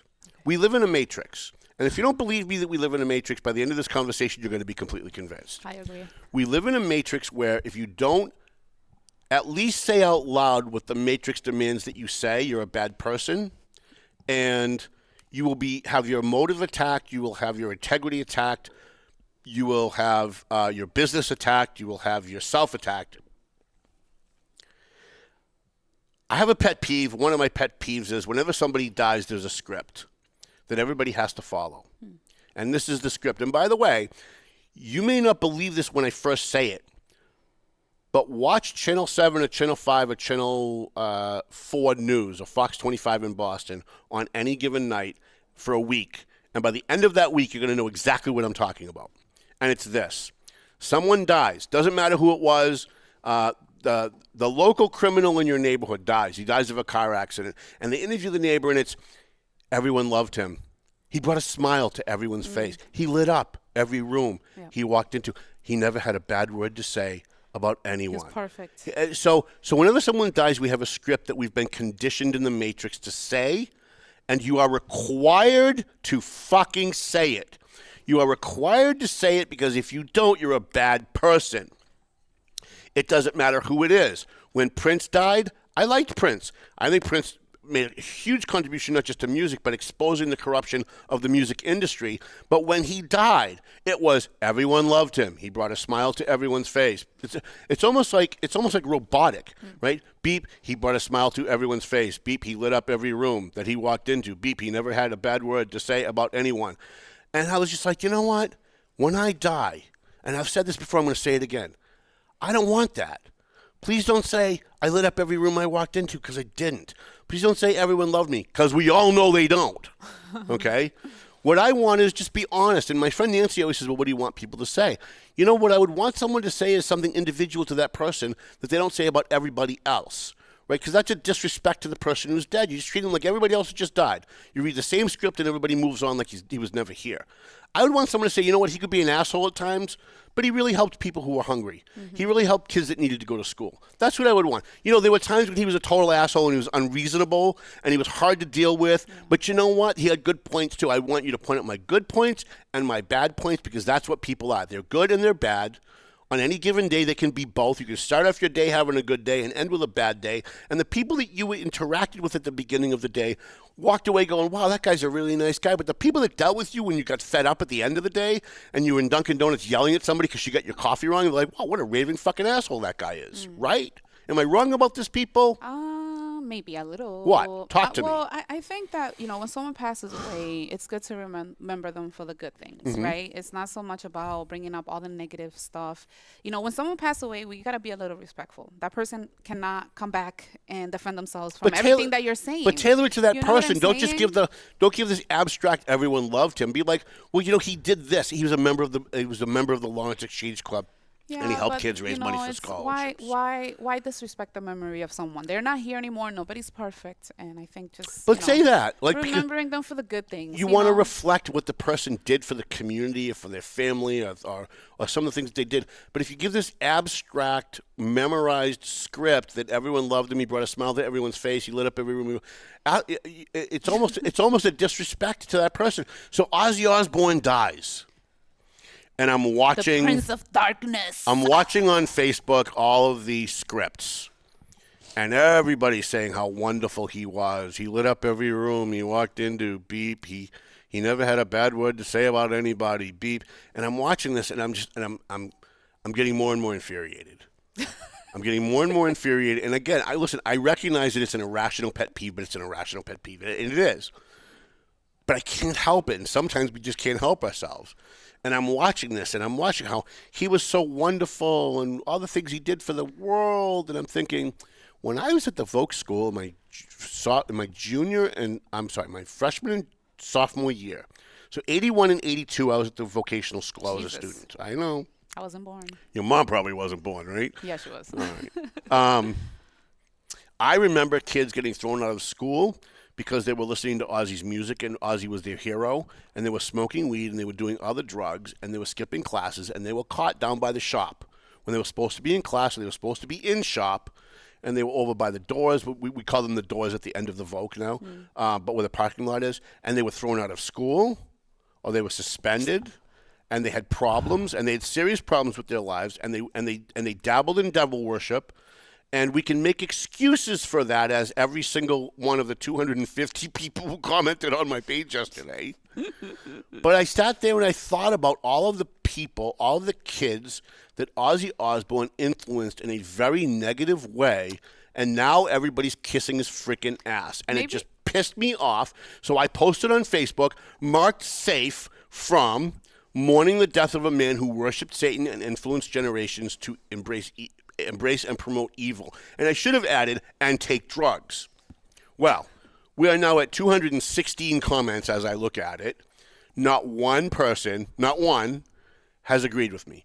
And it wasn't just, Tom, we think you're wrong. Tom, we liked Ozzy, and here's why. So there was some of that. The majority of the comments are, I'm a bad person. One girl came on. I was a little surprised by this. One girl, and I'm always surprised, especially if it's a good-looking girl, because I went all... My mommy didn't love me enough when I was growing up, so I want all women to love me now, right? I'm overcompensating. This really beautiful girl comes on my page. She goes, Tom, I used to really like you. I'm like, wait a minute. No. You used to really like me, but over Ozzy, over a friggin' singer? A Satan worshiper? That's where you drew the line? Like, I go on Facebook and I denigrate women, I denigrate teachers, I attack teachers' unions, I defend sometimes bad cops before I realize that they're bad cops. I do all these things on Facebook, all these explosive things. That's where you drew the line? Like, all the other stuff was okay, but Ozzy Osbourne is where that's it for you now? You used to like me, but now that's it. And I was like, wow, the Matrix is fighting back.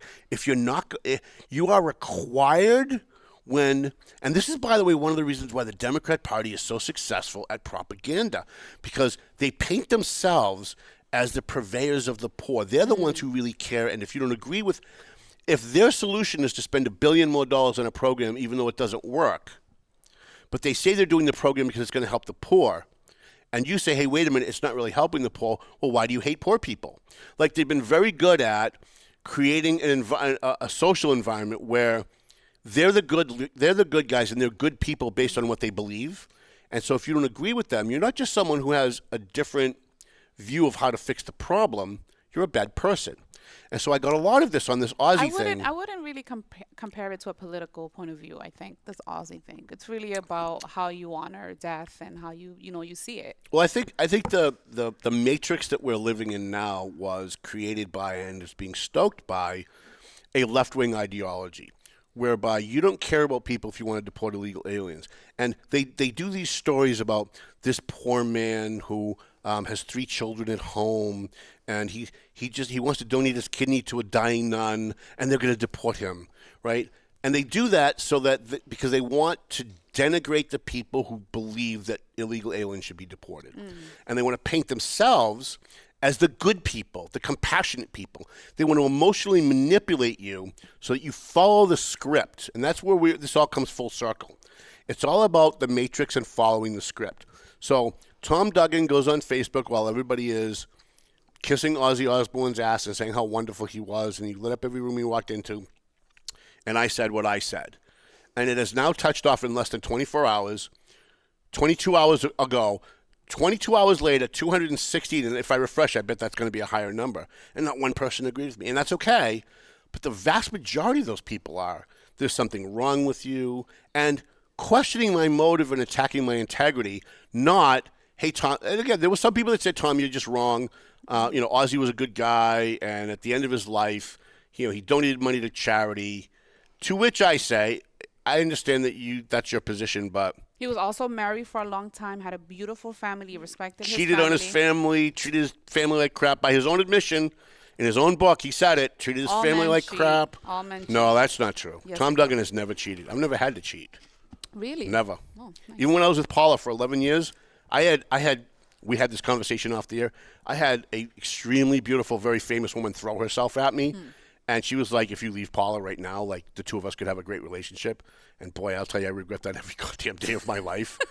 But I was in a committed relationship raising someone else's kids, and I was a family man, and that's what I thought about when it happened. Yeah. I've never done that. And so getting back to Ozzy is that, people then made it about something that it wasn't. One guy came on and said, "You said he deserved to die." No, I never.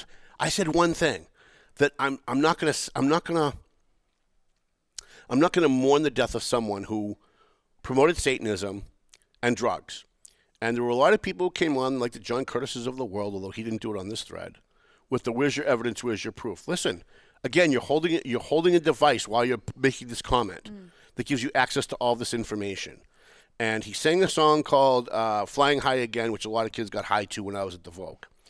And I had somebody come on. I think it was my friend Al Salvestano. He's a nice guy. We just don't agree on this. And he came on and he's like, "Well, if you actually listen to the words, it's actually not about getting high." We know that. But we also know from being kids in the 80s that artists would write songs with double meanings in it so that the parents would read the actual lyrics on the sheet and go, "Oh, this is a song about X, Y, and Z." But the main lyric was "flying high again, flying high again, flying high again." And kids were getting high to the song. Sorry, they're walking around doing the devil's horns and doing satanic symbolism and dabbling in Satanism because their hero Ozzy Osbourne was doing that.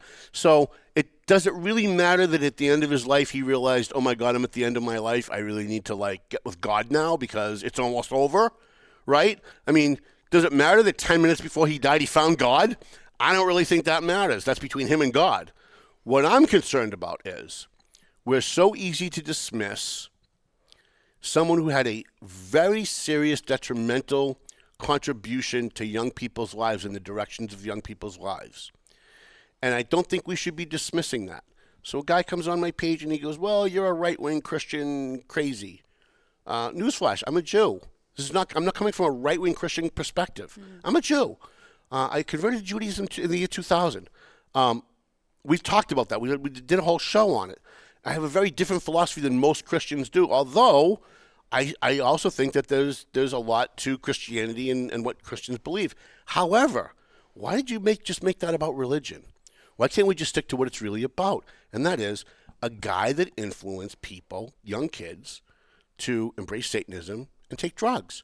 And just because he didn't influence you, just because my friend Al Salvestano said, and I think there was a couple other people that, again, they're just wrong, said, "Yeah, but Tom, I listened to Ozzy, and I knew that it was just an act."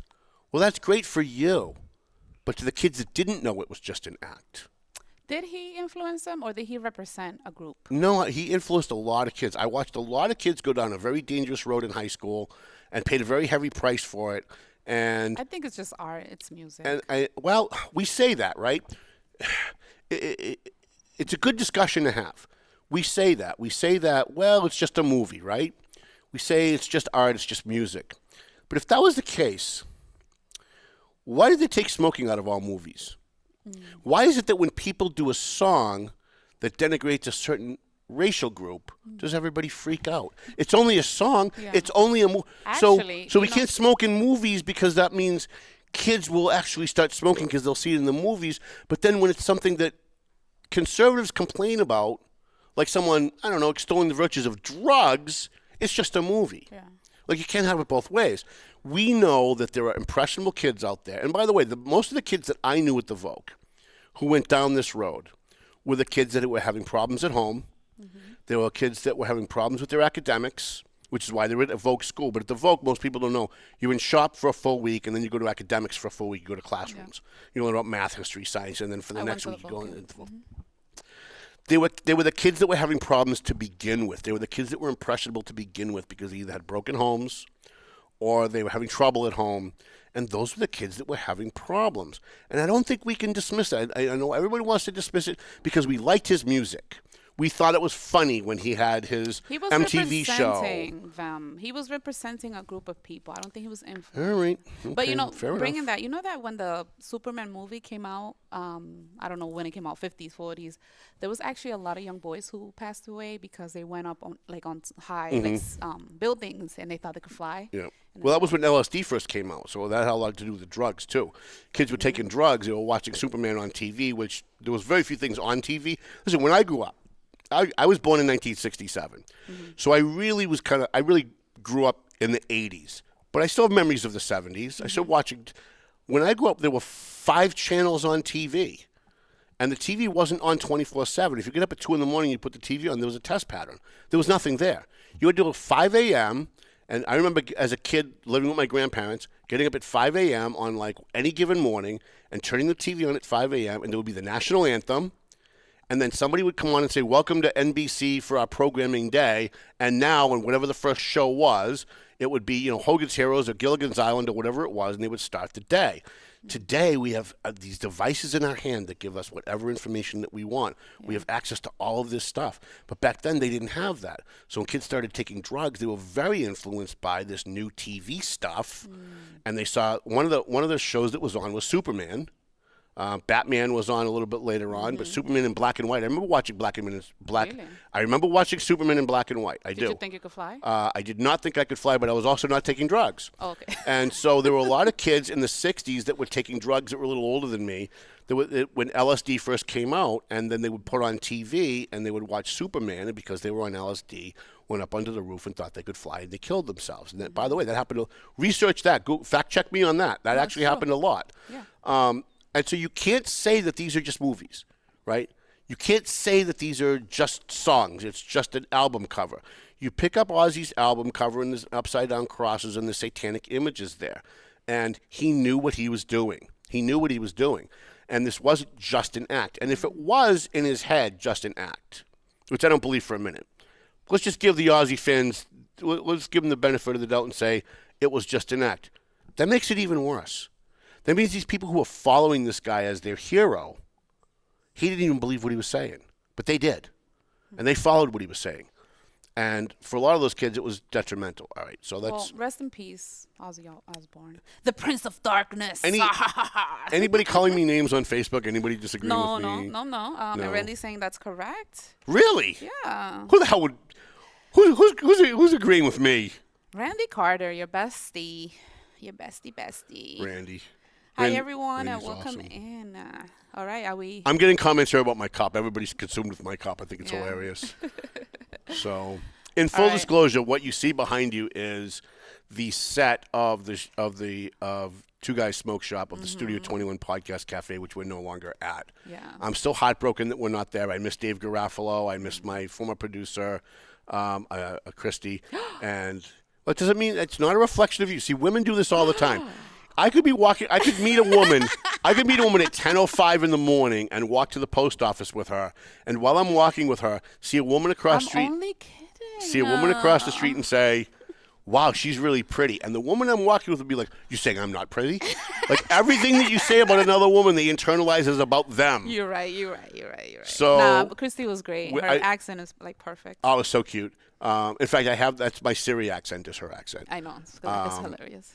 But I do miss Studio 21. I miss Dave. And we're very grateful to be here at NCAM because, A, I don't have to drive all the way to Salem to do my show anymore. Saving my it's young gas, literally baby. right across the street, right? And Dave and Nick and everybody here has been... Anthony, Bill, They've Brian. all been very good to us. They put up with a lot of my shit. We're still tweaking the engineering of the show and the production of the show. It's very different because we're not TV studio. It's not. Yeah, but it's starting to work though. Like it's all starting to gel. When I had Brian Shortsleeve on the show, he's running for governor of Massachusetts, and we are going to have him back. Nice. I watched that show afterwards and just cringed through the whole thing because I couldn't get past the background. That it just looked bad. It looked like we were in my basement, and I just hated it. Yeah. And I gave these guys a lot of crap. Like every week, I'm like, when are we going to do this? Like, can we get this done? And North End of a Cable Access, they're busy people. Like they are. They don't not just doing Tom Duggan's show. I mean, they have a whole channel to run 24/7. Yeah, and they're doing stuff like the sheep sharing contest and town meeting, and they do a lot in the community. And they do, by the way, they do great work. They do great work. And if you want to do a podcast, this is the place to come. Like, I sat down with them. I came here. I talked to Brian, and I said, Dave and I have to part ways because of his insurance situation at the studio. And, boy, you're right across the street. This would be perfect. And they worked up a good price for me. And I would love to get them some business and have other podcasts do their shows here at North Andover Cable Access, 70 Main Street, North Andover. They do really good work. And so he said to me, do you want to do a show on cable access? Like he thought I wanted to do a show on cable access, which I toyed with the idea. except two things. One, we wouldn't be able to have our sponsors, right? Because it's a non-for-profit, nothing to do with cable access, so we wouldn't be able to have the sponsors, and that pays the bills. The other thing is I wouldn't be able to swear because we'd be on cable access. We'd be in like everybody's homes, So it'd be like showing a school committee meeting, and then Tom comes on dropping the F-bomb every 5 minutes, and you can't have that either. And by the way, you try to rein me in on the F-bombs too, because I've had corporate sponsors contact me and say, if you can clean up your language, we'll advertise with you. But we can't take your show and give it to corporate and say we want to sponsor this show, because the minute they hear the F-bomb, they're going to say no. You barely say the So F-bomb. I know, but it does slip out. I think I slipped out 3 or 4 times today. No, not once. I don't think so. No, yeah, definitely a couple times today. I caught myself at least twice. I don't hear it. Can you say it again? Fuck. Okay. So, anyways, I think we got to just about everything I wanted to talk about. Should we roll up? Good. Can we just do one more thing? Yeah. Real quick. So the Methuen and the Lawrence elections are starting to heat up. And, boy, I don't know. So John Regal posted something on Facebook. I shared it the other day. I think it was yesterday. About people stealing his signs. Now, I shared it because nobody should be stealing anybody's signs in an election. It happens, though. However, it happens in every single election. Somebody steals signs. And it's not always politically motivated. Take it from someone that ran 3 campaigns myself and have managed several campaigns and have covered every campaign going back to 85. Sometimes it's supporters of people running against you. A lot of times it's just kids who are taking the signs and just being malicious, and they have no connection to anybody. They're just kids. So my advice to John is, by the way, keep posting on Facebook, keep investigating. If you find out who did it, blast them on social media. It's unacceptable, and it needs to stop. It's not ever going to stop, but at least if you can stop them from stealing your signs by, maybe with a Ring doorbell or something, find a way to do that. By the way, always file a police report. Oh, If you're a you can do that. If you're a political campaign and if you get 3 or 4 calls that people's signs are getting stolen, you file a police report. Somewhere down the line, if they catch someone stealing one of your signs, and you've got proof of other signs being stolen, you might be able to prove a pattern that this person or someone they're affiliated with was doing this, and now you could actually maybe either prosecute them or at least get it on the record so it stops happening. Yeah. Okay. So they did the same to Franklin Miguel, who's running District 8. Did they really? Yeah. Yeah, they messed up one of his posters. Yeah, They and some people. I remember Rich Russell had signs. People were not just stealing them, but they were vandalizing them. They were spray painting on them. They were breaking them and throwing them in other people's yards. Mustaches. So please stop doing that. I think Black that I think that's an affront to democracy, and I think people need to stop doing that. The other thing that I want to talk about with the Lawrence elections, there are people who get angry when you support them, and then they find out you're also supporting other people in other races, and I'm seeing that a lot. Yeah. Now, I'm friends with Manny Gonzalez. Yeah. He's a hero firefighter who has literally put his life on the line for this community. He's running for mayor. I'm also friends, by the way, with Brian DePina. He's a friend of mine in fact, I convinced him to run at my bash and announced at my bash that he was running for mayor. That's how close Brian and I have been and have become. But I have people who say to me on a regular basis, people who are running for other races, like, for example, that I've endorsed city council candidates that hate the mayor. Yeah. And then they call me and they say, why are you sharing the mayor's stuff on Facebook? Yeah. Well, I thought you were my friend. Well, I am your friend, but I'm not going to I'm not going to take on your war. Just because you don't like Brian or Brian doesn't like you and I like both of you doesn't mean I'm going to not like him because you don't like him. Let me remind you, I endorsed Wendy Luzon in the last election. She campaigned against Brian. Brian was not happy about it. But he never once said to me, you're not my friend because you're supporting someone that's trying to hurt me. He understood that there were going to be people that I'm going to disagree with him on. I'm friends with Wendy. I've been friends with Wendy for 20-something years. And so I endorsed Wendy because she was my friend and I thought she could do a good job. Not real impressed. Not sure I'm going to do it again this year. I might. I haven't decided yet. Might not. But I think my point is that, especially for first-time candidates, you need to understand that if somebody's with you, even if they're with you 51%, take it. Take the win. Take the 51%. Don't get upset if you're running in a vote for 3 election. There are a bunch of people running for at-large city council in Methuen and in Lawrence. And I've had people say to me, I had a candidate call me last night from Methuen and said, you shared Jana Zani Pesci's ad on Facebook. So Jana Zani had a thing on Facebook, and of course she's the sexiest woman alive. Why would I not share that? Right? It just gets more eyeballs for my paper because she's so hot, right? So I shared it, and I got a phone call from another candidate saying, I thought you were supporting me. I said, I am supporting you. Yeah, but I'm fighting with her. I'm fighting against her to get one of those 3 spots. I'm like, right, but people could vote for 3. And if I had my way, you'd both win. Did I not share yours when you posted something on Facebook? Yeah, you did. So it shouldn't be exclusive. No candidate should ever tell anybody or give a hard time to anybody for supporting another candidate. Unless it's a vote, unless it's a one-on-one. Like if it's a district race and you've got 2 people running for 1 seat, obviously you're not going to support both people. That's counterproductive, right? But if it's a school committee race where you vote for 6 in Methuen or in Lawrence you vote for 3, or it's an at-large city council race where you vote for 3, there's 9 candidates, you can vote for 3, and someone wants to endorse you and someone you don't like, take it. Because some of the people in the other campaign may also want to vote for you. And when you're talking about the mayor's race, if you're running for at-large especially, in Lawrence or Methuen, or even Haverhill too, because I'm getting a little bit more involved in Haverhill now. If you're running in a vote for more than 1 race, like school committee at-large, the last thing in the world you want to be doing is taking the position of, I hate the mayor, or I love the mayor, right? Mm-hmm. Because the other person in that race is going to get at least 40% of the vote. Even if they're the worst candidate in the world, most of the time, the person who wins gets between 50 and 60% of the vote. Neil Perry got 71. That was an anomaly, right? It was crazy that he got 71. Everybody talked about it because it never happens. Most of the people who win get between 50 and 60% of the vote. That means that most people who lose get between 40 and 50% of the vote. If you're running in an at-large race where people can vote for 3, why would you isolate all of the people who love Brian DePina? Or why would you isolate all the people that love Manny Gonzalez? Like, why would you involve yourself in that? Why would, in a vote for 3 race, would you immediately cut off almost 50% of the electorate that you need to vote for you? Yeah. And so that's my advice to especially the new candidates, because they don't know what they're doing because they're new. And most people can't afford a political consultant or a political campaign manager that knows what they're doing. I know the Julissa Nunez is out there will convince you to give her money like she knows what she's doing. She doesn't.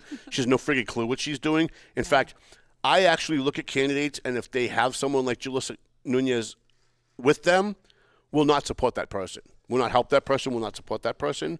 I'm in the process of eliminating 2 candidates that I really liked, that I had told I would support, that I wanted to support, that are now so far up her ass that I don't want anything to do with them anymore because they've become as negative as she is. Yeah. Everything that she pushes online on Facebook is negative. It's all about against Brian, against he didn't do the police department, he didn't do that, or he's doing this wrong. It wasn't his idea to build a police station. Well, I'm sure 40 years ago someone came up with the idea, but he still did it. He did it. Right? He did it. He did it. Her campaigning is all about negativity. Well, and let's end with that because that's a good conversation really to have. There are people who will only say positive things because they're full of shit and they just want to get your vote and they're afraid to be controversial. You should be very leery of those candidates. No, of course, but too. Everything negative? And then there's the opposite, hate? right? So both ends of the spectrum are bad. Then the opposite where you've got the people that go out there and just trash whoever is in office, think like, and again, I hate to say Wendy, but Wendy's one of these people, where they consistently trash who's ever in office no matter what they do. And here's the best advice I can give you, and I've been doing this a long time. The best advice I can give you is, you want to, if you really don't like Brian DePina, or you don't really like DJ Beauregard, or you don't really like Melinda Barrett and Haverhill, you want to go out of your way to praise them on 3 or 4 things that they legitimately did right. So you have legitimacy when you criticize them. And so if you're the kind of person like Wendy, or a certain other person that we're not going to mention, who goes on Spanish language radio, who's not running for mayor, running for council, and spends all of their time saying that every single thing that Brian DePina does is wrong. It's almost like Trump derangement syndrome. From the way he makes his coffee to the way he puts his pants on in the morning, everything he does is wrong. And if he paved roads, it's because the state gave us the funding for the road. We don't give him credit for that. And he's building a police station, but that was somebody else's idea. And if they have an excuse to never give that guy credit, then when you criticize him on something that he's legitimately doing wrong, you've got no friggin' credibility. You just don't. And you will notice, I've learned over the years, I used to be exactly where you guys are. And I've found over the years that if I came out and there's somebody that I politically, everyone knows that we hate each other, and I politically came out and said, like with Laurie Keagan, if I came out and said, she did this thing for, I know she's got a special needs kid and she does a lot for raising money for special needs kids. If I came out and I gave her flowers, so to speak, what the young kids say, if I give her credit for things that she does right, then it carries more weight when I criticize her when she does something wrong. And if you really care about getting elected and representing people, you have to remember that you're representing other people. And not everybody who votes for you agrees with you on everything you say. So what you really need to do is, if you want credibility and you want to be a grown-up in this business of politics, you need to say, when you're on Spanish language radio, I don't like what the mayor did with the budget, but I do like what he did with paving the schools, paving the streets, or building a school, or building a police station, whatever it is. You want to show people that you can be objective, because what most people are looking for when they're voting for someone is not someone who agrees with them on everything. It's someone that they have confidence can get in there and be objective and call balls and strikes, be an umpire and say, the mayor did good on this, but he did bad on that. And if you can't do that, get the fuck out of the business. Yeah. All right? And there have been candidates that I promised that I would help, that I said that I would help, that I've seen gone off the rails. One in Methuen that really disappointed in has completely gone off the rails. And I'm like, and by the way, I started off, we'll end the show with this. I started off wanting to support Dan Shabilia in Methuen.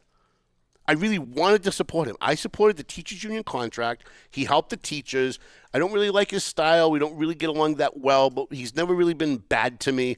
I really wanted to help. I really wanted to support this guy. But he just turned out to be a liar. And he turned out to be somebody who can't give the devil their due and give people credit when they're right. He just wants to hold his finger to the wind and go with whatever he thinks is popular. That's just the wrong way to go. And so I don't think I'm ever going to support someone like that ever again. There's a lot of people out there that I don't agree with them politically, and I'm going to support them. Vivian Marmol is someone that I disagreed with for the last 6 months. I don't think I've agreed with most of her votes. But I know, Giovanni Rodriguez, I know that they believe what they're doing is right. I know that they're doing what they think is right. I still think they need to give credit where credit is due, and they need to grow up when it comes to Brian DePina. Yes, they do. It's just my view. However, I'm still going to support them because I think they have a tremendous contribution to make to the community. And they're young, and I want to see them grow up a little bit. I want to see them get up there and say, I don't want to see any more 5-4 votes. That's what I don't want to see, right? You can't have 4 people who think that the mayor does everything right all the time and 5 people who think that the mayor does wrong all the time. It's disingenuous, it's dishonest, and it doesn't serve the people. When you see 5 people always voting against what the mayor wants for the most part on the important, I'm not talking about stop signs, so don't tell me, we agree with them on a lot of things. That's bullshit. On the important stuff, you need to get up there and you just stop worrying about what your colleagues think about what your vote's going to be and call balls and strikes. And I saw one counselor, and we will end with this. I saw one counselor. You keep saying we will I end know, with I know, this. because we you keep gotta doing go. It's this. been 2 hours. We had this one counselor who, when they were voting for the transfers at the end of the fiscal year, the last week, the last day of June, they went around the table, and she hesitated. She was the deciding vote. Yeah. Because it goes 5-4 every vote, right? Yeah. So this person was one of the 5 of the 5-4 who she hesitated, and I sat there and I went, she's going to do the right thing. She's going to do the right thing. She's going to vote with Michael Plant on this. She's going to do the right thing. And even though I've been kind of mad at her lately, I'm like, you know what? I'm cheering for her. I'm like, she hesitated. I'm like, come on. The people are your constituents, not your colleagues. Vote the right way. Vote to do the transfer. And she hesitated. And then she looked up at her colleagues and she voted yes. She voted no. She voted no. She voted no on the So appropriations. she's not being objective, right?